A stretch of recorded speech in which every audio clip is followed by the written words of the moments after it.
Today I'm going to share with you, well, sharing, it's not the right word now because I'm not sharing this very well, but anyways, this co-creation for environmental awareness in the popular art of Ria de Aveiro tries to explore the intersections of cultural heritage, co-creation, as you can see, art, and sustainability. And I'm going to analyze how communities experience and address climate change through the lens of the natural and cultural ecosystem of the Portuguese Ria de Aveiro, more specifically through the analysis of the painted and written panels of the Moliceiro boat.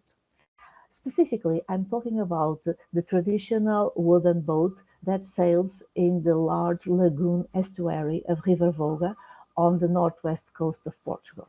The Moliceiro boat was primarily and traditionally built for gathering and transporting seaweed in the Ria de Aveiro's largest section, and that seaweed would be used for fertilizing the sandy soils in subsistence agriculture. However, nowadays, the Moliceiro boat survives as a mere touristic attraction, as you can see in the bottom right image.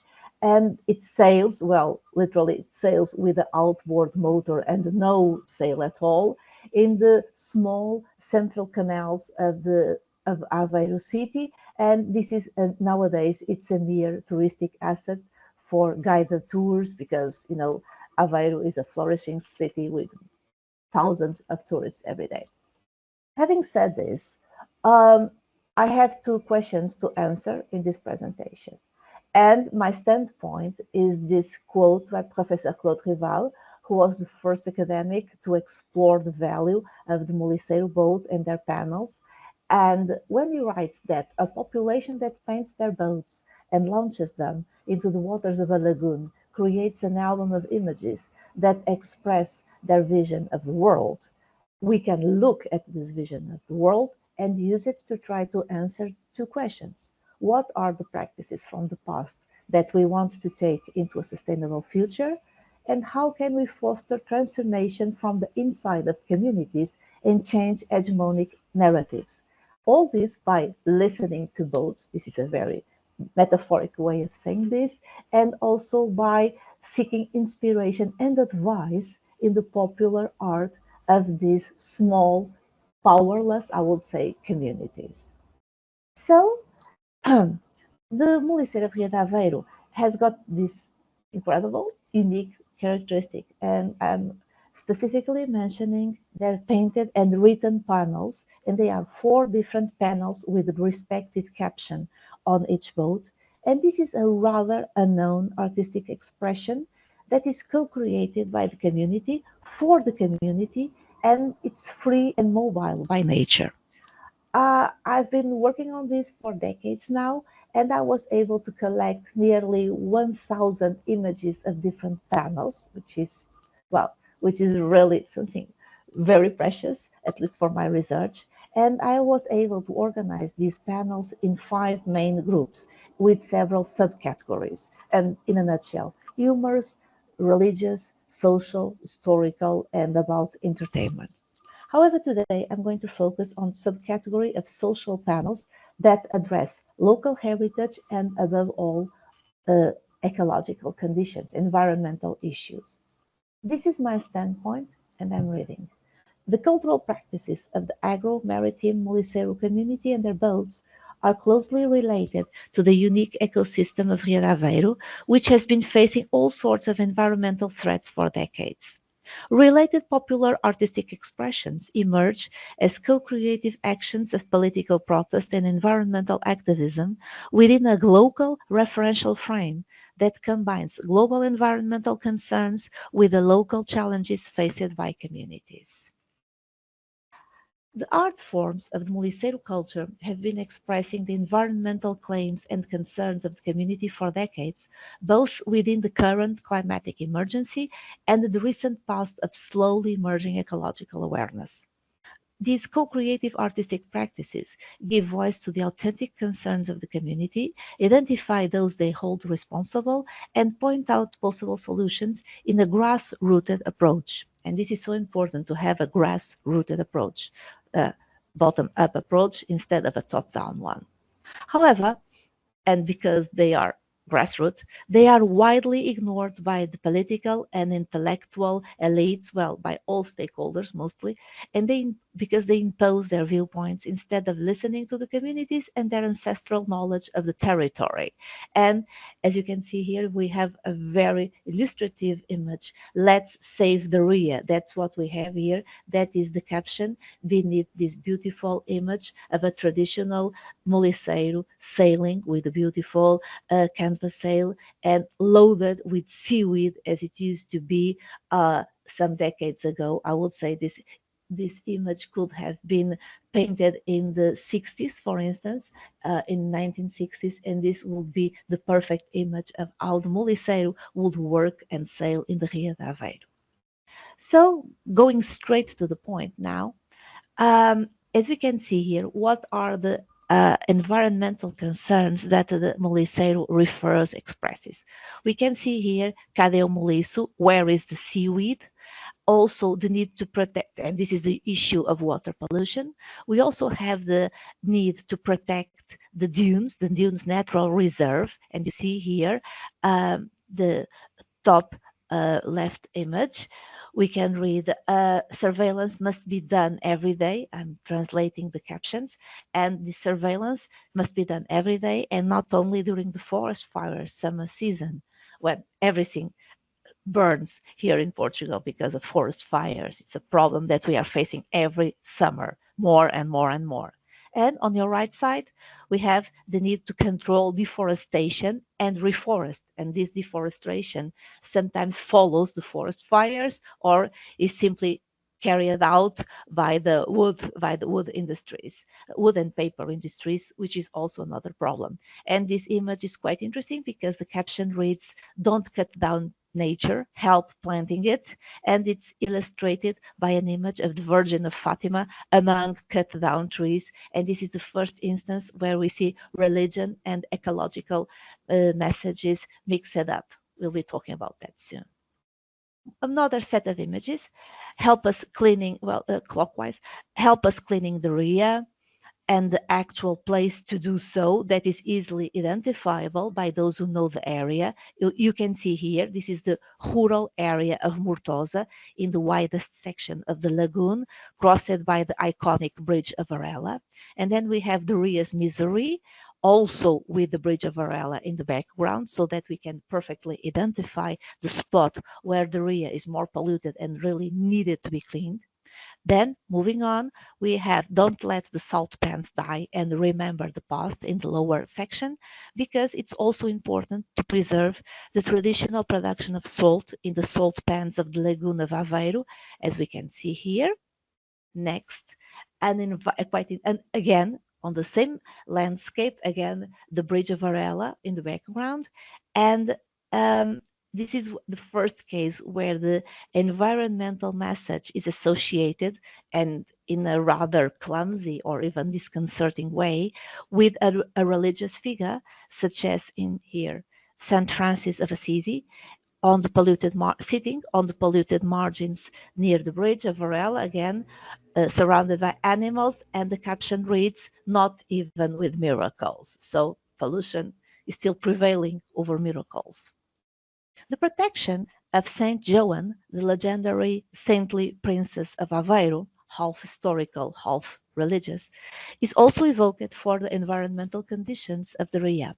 Here you can see, "My saint, please protect the Ria," Saint Joan, protector of the Ria de Aveiro, or on the right side, "If it weren't for me, the Moliceiro would have already died."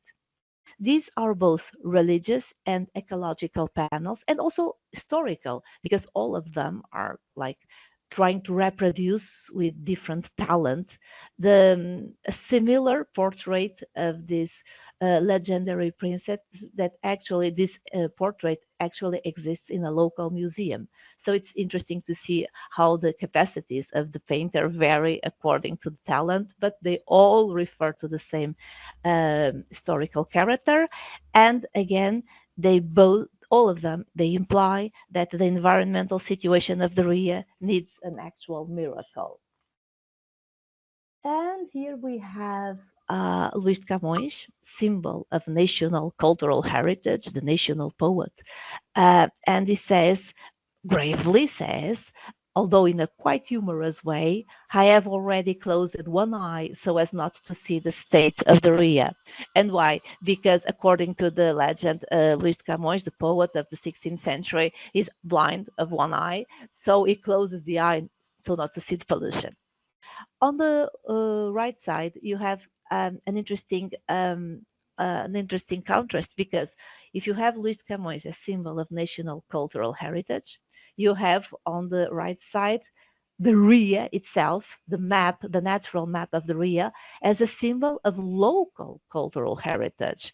And that local cultural heritage must be valued and celebrated above political divides, because we can read here in a very cunning way 11, um, 11 counties, one sole Ria.